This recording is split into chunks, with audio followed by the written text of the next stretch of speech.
Coming up on Preferred Lives, we'll head across the pond to preview the British Open. How tough will the course be this year? And why did one player decide to skip the tournament?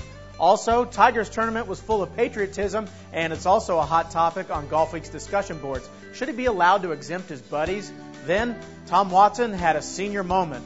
And revelations and speculations from the man out front. All that and more coming up on Preferred Lives.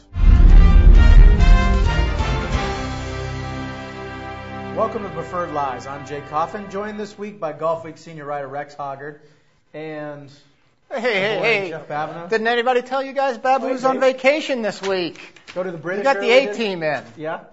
Did you bring your A game in with the A-team? Absolutely. Did you bring your A game? Ready to go. Ready for Beautiful. Carnoustie. Unlike man. Woody Austin, Babu wanted to get in some practice over at the British Open a little early. All right, you mentioned Carnoustie. Obviously, British Open at Carnoustie next week. 1999 was the last time it was there. How well did that work? Remember?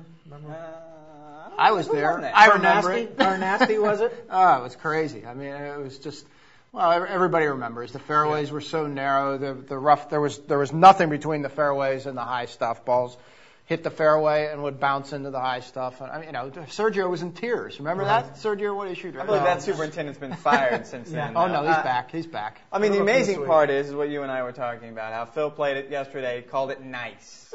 Called it nice. That's what you don't want to hear from that girl You're find today. you're You want to hear you're a nice guy. That's almost like being a friend. Dave, you're a nice boss. See, which I think is interesting, though. I mean, you read a lot of the preview stuff, and they talk about how it had been dry there and the rough was nowhere near as thick. Well, it's been raining like crazy for the last month over there. I don't know how much that's changed since a lot of that stuff was written, and I think it's going to be interesting. And let's not forget, even though they've changed the setup a little bit, it's a damn hard golf course. Sure. Probably the hardest golf course by far in that road. But it is nice. Let's it's not forget nice. It is nice. What does that mean, honestly? Well, I'm tired of trying to read things into what Phil does, but and I think the players also sent some preemptive shots. Tiger Woods doesn't really go out on too many limbs, but last week at the AT&T National, I mean, he went straight to it. It's the most unfair course he had ever played. He had played it a couple times before then. He said it's a wonderful layout. They just went over the top. So I really think the RNA, if they air at all, it's going to be on the. We could see 10 under win this thing. Well, I mean, it's like a Shinnecock. Well, again, they're going to err on the side of safety. I don't think they're going to let it get close to getting away from them. Well, they learned what the USGA did at Shinnecock. You just can't let it go away, and you've got to be proactive on this thing. So, and there is more of an intermediate cut that's designed so if a ball does land in the fairway, at least it's going to catch some stuff that you can play out of rather than going into the hay that you can't even advance it. Well, and you asked, will it be that low? I mean, no, probably not 10 under, maybe a bit of an exaggeration. But what it boils down to, and I think they've learned that it comes down to weather. If they don't get the weather that they expect, then all right, 6, 7, 8 under is going to win. If they do get the weather, then things can get a little goofy. One person who's not going to win next week is Woody Austin. Or Jeff Babineau. Or any of us. This happens every year. I mean, someone turns down an invitation. I mean, it's a good point that he makes that it will be 9 weeks straight because he was committed to this week's John Deere. Come on. Had only played in one Open in 12 years on the PGA Tour. His point, I'm not ready. I don't want to go over it. Well, I know nothing about nothing, but I know this. The only way to win an Open is to go play in an Open. Yeah, I would agree with you there, and you do hear this every year, particularly from guys who aren't particularly worldly, shall we say, or whatever. Guys that are a little more insular, which I would, put Woody Austin in that category. But it is a shame. I mean, come on, it's a major. It's the best players in the world, arguably, the strongest field anywhere. Two words for Woody Austin. 2 words for Woody Austin. Ben Curtis won his very first Open Championship. That's all guys need to think about. You may not like links golf. You may know nothing about links golf.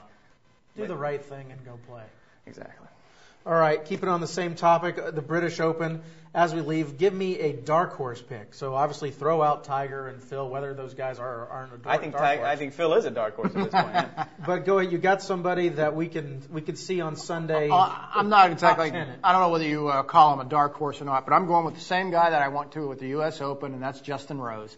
The guy has just been sizzling over the last 5 months. I spent some time following him at the U.S. Open, and the guy's demeanor is great. He's a guy who can really handle adversity, and you're going to get a lot of adversity at Carnoustie, rain or shine. You're right. I like Justin. You didn't go with Cabrera at the Open. Is that right? No, I didn't.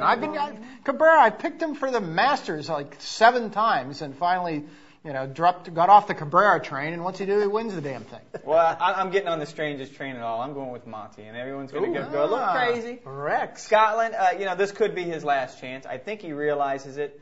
He showed me something last week in Ireland. He got a little dangerous. He gets that right shot going when in pressure situations, but he was able to recover.